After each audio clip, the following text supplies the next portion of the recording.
Everyone, types of tense मध्ये पुन्हा एकदा तुमचं सगळ्यांचं वेलकम. बघा, टाइप्स ऑफ टेन्स काळांच्या प्रकारातले ऑलरेडी आपण 2 काळ शिकलेलो आहोत. कुठला? सिंपल प्रेझेंट टेन्स, साधा वर्तमान काळ आणि साधा भविष्य काळ आपण ऑलरेडी शिकलोय.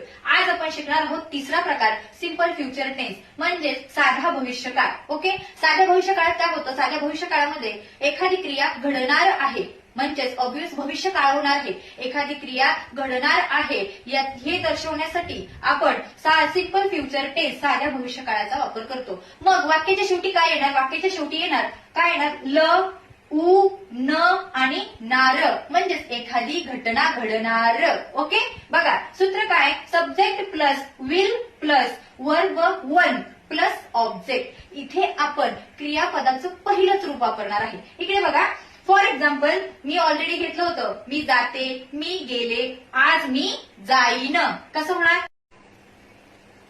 Okay, fourth example here, which one? मी त्याला उद्या भेटेन, मी त्याला उद्या भेटेन. वाक्याच्या शेवटी न आलेला आहे.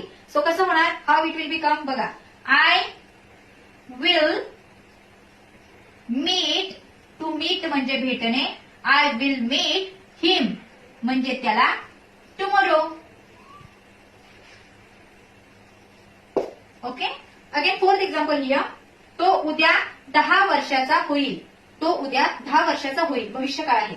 सो ही विल बी, बघा विल बी केव्हा घेतलाय मी? एखादी घटना होईल. Will be 10 years old, 10 years old tomorrow.